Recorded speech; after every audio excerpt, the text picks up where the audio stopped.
Assalamualaikum warahmatullahi wabarakatuh. Perkenalkan, saya dari program Pasca Sarjana, Program Studi Ekonomi Syariah, Universitas Islam Negeri Sunan Ampel, Surabaya. Yang saya hormati, dosen pengampu mata kuliah Lembaga Keuangan Islam, yang terhormat Dr. Haji Ahmad Ali Arifin, Magister Manajemen. Pada kesempatan kali ini, saya akan membahas mengenai dampak pandemi COVID-19 bagi kehidupan sosial masyarakat dan upaya meminimalisasi dampak sosialnya.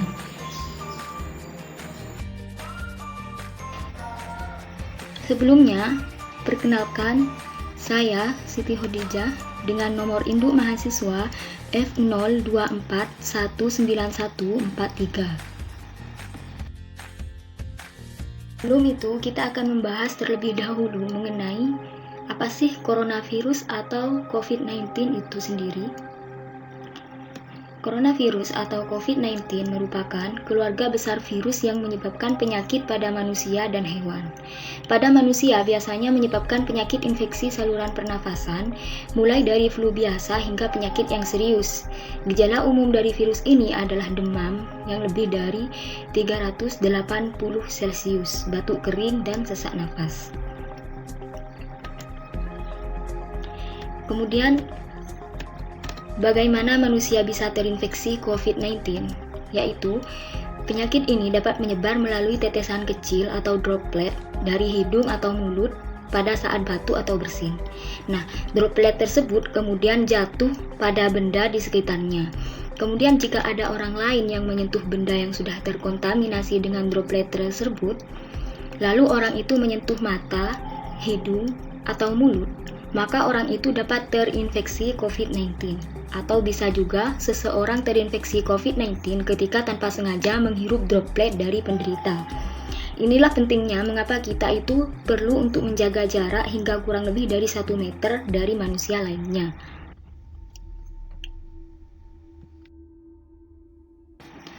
Kemudian yang selanjutnya kita akan membahas mengenai dampak negatif pandemi COVID-19 bagi kehidupan sosial masyarakat. Dampak negatif yang pertama yaitu adalah terjadinya kerentanan sosial. Terjadinya kerentanan sosial menjadikan posisi ketahanan masyarakat mengalami guncangan atau shock akibat pandemi COVID-19.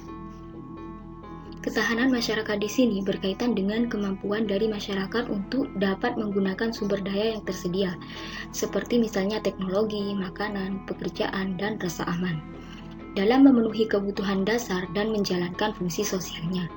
Namun, kondisi saat ini justru menjadikan ketahanan masyarakat mengalami kerentanan sosial.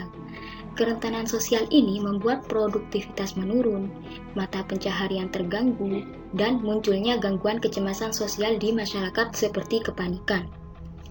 Kerentanan sosial ini mengakibatkan masyarakat melakukan 3 tindakan, yaitu yang pertama tindakan apatis. Pada tindakan apatis ini bisa kita lihat pada tindakan masyarakat yang tidak peduli dengan instruksi pemerintah untuk physical distancing. Masih banyak masyarakat yang bisa kita lihat melakukan kegiatan kumpul-kumpul dan kegiatan kerumunan lainnya.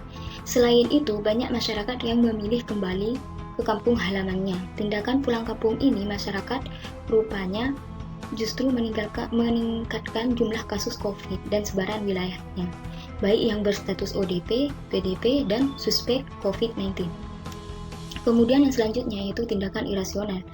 Pada tindakan ini tidak sedikit masyarakat meyakini berbagai bahan obat dan metode pencegahan agar tidak terkena COVID-19, sekalipun belum ada bentuk penelitian ilmiah. Tindakan irasional lainnya yaitu respon masyarakat untuk tidak mengalami kesulitan dalam memenuhi kebutuhan hidup sehari-hari. Dan ini justru membuat berbagai harga kebutuhan melonjak tinggi dan menjadi langkah karena adanya penimbunan ilegal. Kemudian yang ketiga yaitu tindakan kriminalitas. Bentuk tindakan yang terjadi misalnya pencurian, penjamretan, pemalakan, dan lain sebagainya. Yang mana motifnya itu karena ketidakstabilan ekonomi, minimnya pendapatan, serta tuntutan pemenuhan kebutuhan hidup. Dan juga tindakan kriminal ini terjadi karena adanya karena adanya kekosongan kontrol pengendalian sosial. Misalnya, tidak adanya sanksi yang tegas bagi oknum yang memanfaatkan kondisi pandemi COVID-19 ini untuk kepentingan dirinya dan memperkaya dirinya, seperti misalnya penimbunan dan pemalsuan cairan hand sanitizer yang kemudian dijual bebas di masyarakat. Kemudian dampak negatif yang kedua yaitu adalah timbulnya rasa curiga dan hilangnya kepercayaan terhadap orang-orang yang ada di seputaran kita atau yang baru kita kenal. Kemudian dampak negatif yang ketiga yaitu budaya berjabat tangan dan saling bertegur sapa pada saat ini sudah mulai hilang karena takut terpapar virus corona. Bahkan banyak terjadi penolakan warga terhadap penguburan jenazah korban virus corona ini. Terbukti bahwa saat ini tengah krisis kemanusiaan.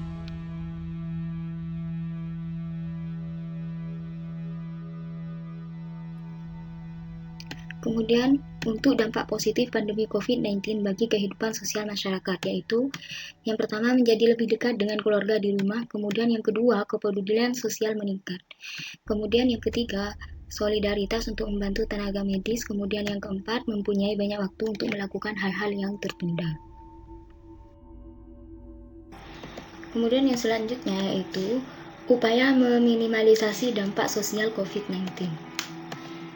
Yang pertama adalah penerapan kebijakan pemerintah yaitu physical distancing, yaitu melakukan kegiatan mandiri dengan menjaga jarak minimal 1 meter terhadap manusia lainnya. Kebijakan ini juga berarti mengurangi aktivitas di luar rumah, baik bekerja maupun berinteraksi sosial.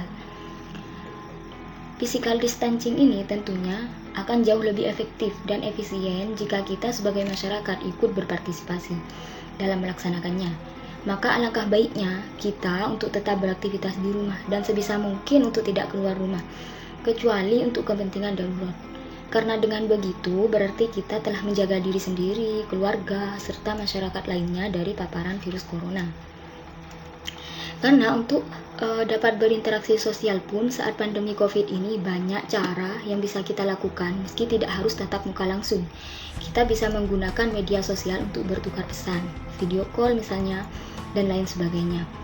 Lewat aplikasi Zoom misalnya, WhatsApp, Facebook, Instagram, dan lain sebagainya. Kemudian yang kedua yaitu memanfaatkan teknologi digital.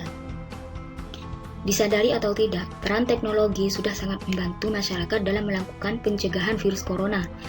Jika melihat angka-angka statistik jumlah penularannya, peran teknologi tidak akan terasa. Namun bayangkan jika tidak ada bantuan teknologi sejak awal virus ini muncul, korban yang berjatuhan bisa lebih banyak dari saat ini. Sebenarnya, antara physical distancing dan memanfaatkan teknologi digital ini saling berkaitan ya. Mengapa demikian? Physical distancing yaitu kan sudah dijelaskan tadi bahwasanya melakukan kegiatan mandiri dengan menjaga jarak minimal 1 meter. Namun meski begitu, kita bisa memanfaatkan teknologi digital ini untuk bersosialisasi dengan manusia lainnya lewat beberapa aplikasi misalnya Zoom, WhatsApp, Facebook, IG, dan lain sebagainya.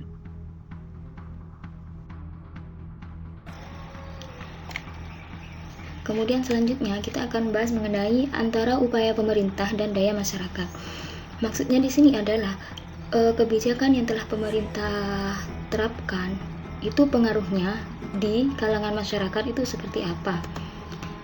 Baik, upaya yang dilakukan pemerintah melalui physical distancing tentunya akan berdampak kepada daya masyarakat dalam mengikuti himbauan pemerintah.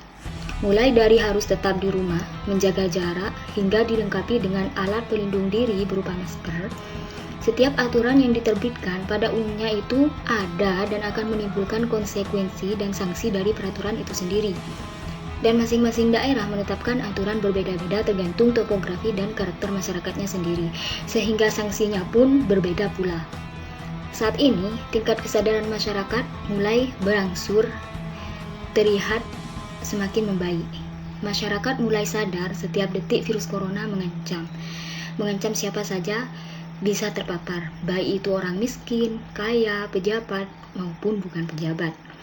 Bagi masyarakat yang saat ini berkemampuan menghadapi bencana corona, lebih memilih untuk di rumah saja. Artinya, untuk masyarakat yang ekonominya itu mampu menghadapi bencana corona, mereka mungkin lebih memilih untuk di rumah saja. Namun pertanyaannya adalah, bagaimana daya masyarakat yang tidak berkemampuan saat bencana ini? Maka, jawaban dari pertanyaan tersebut menurut saya hanya ada dua pilihan. Pilihan si malakama, yaitu bertahan di rumah dalam ketidakmampuan, kelaparan, lalu terancam mati, atau keluar rumah mencari nafkah demi memenuhi kebutuhan keluarga, terancam virus corona, atau terancam mati. Jadi, solusi untuk masyarakat yang daya ekonominya tidak memiliki kemampuan menghadapi COVID-19 yaitu tetap bekerja, akan tetapi harus mematuhi aturan pemerintah terkait dengan protokol kesehatan. Karena sebuah keegoisan bagi oknum yang menghujat ketika ada yang keluar rumah, tetapi tanpa adanya tahu-menahu tentang ekonomi keluarga mereka. Artinya dalam hal ini memaklumi orang yang keluar rumah berjuang untuk mencari nafkah demi sesuap nasi, namun orang yang berada dalam situasi ini tentunya harus selalu mengikuti protokol kesehatan. Apalagi saat ini telah ditetapkan era new normal. Jadi sah jika mereka tetap bekerja demi sesuap nasi atau menafkahi keluarga. Era new normal merupakan sejumlah kegiatan yang semula dihentikan atau dibatasi bakal dibuka kembali dengan sejumlah aturan. Bapak Presiden Jokowi meminta protokol kesehatan yang ketat untuk terus diterapkan, sehingga tatanan normal baru akan dapat diterapkan ke semua sektor wilayah. Kemudian yang selanjutnya kita akan membahas mengenai protokol kesehatan. Apa saja sih yang termuat di dalam protokol kesehatan itu sendiri? Yaitu yang pertama adalah mencuci tangan. Tentunya dengan sabun dan air mengalir. Kemudian yang kedua, hindari menyentuh wajah. Dalam kondisi tangan yang belum bersih, sebisa mungkin hindari menyentuh area wajah khususnya mata, hidung, dan mulut. Kemudian yang ketiga, menerapkan etika batuk dan bersin. Ketika kita batuk atau bersin, tubuh akan mengeluarkan virus dari dalam tubuh. Jika virus itu mengenai dan terpapar ke orang lain, maka orang lain bisa terinfeksi virus yang berasal dari tubuh kita. Kemudian yang keempat adalah memakai masker. Bagi Anda yang memiliki gejala gangguan pernapasan, kenakanlah masker medis kemanapun saat Anda keluar rumah atau berinteraksi dengan orang lain. Namun, bagi Anda yang tidak memiliki gejala apapun, cukup gunakan masker non-medis, karena masker medis jumlahnya lebih terbatas dan diprioritaskan untuk mereka yang membutuhkan. Kemudian yang kelima yaitu jaga jarak sosial. Untuk menghindari terjadinya paparan virus dari orang ke orang lain, kita harus senantiasa menjaga jarak dengan orang lain minimal 1 meter. Terlebih jika orang tersebut menunjukkan gejala gangguan pernapasan. Kemudian yang keenam yaitu isolasi mandiri. Bagi Anda yang merasa tidak sehat seperti mengalami demam, batuk, pilek, nyeri tenggorokan, sesak napas, diminta untuk secara sadar dan sukarela melakukan isolasi mandiri di dalam rumah. Kemudian yang ketujuh yaitu menjaga kesehatan. Selama berada di dalam rumah atau berkegiatan di luar rumah, pastikan kesehatan fisik tetap terjaga dengan berjemur di sinar matahari pagi selama beberapa menit, mengkonsumsi makanan bergizi seimbang, dan melakukan olahraga ringan. Istirahat yang cukup juga sangat dibutuhkan dalam upaya menjaga kesehatan selama masa pandemi ini. Baik, begitulah pemaparan dari saya terkait bagaimana dampak pandemi COVID-19 bagi kehidupan sosial masyarakat. Saya mohon maaf atas segala kekurangan. Wassalamualaikum warahmatullahi wabarakatuh.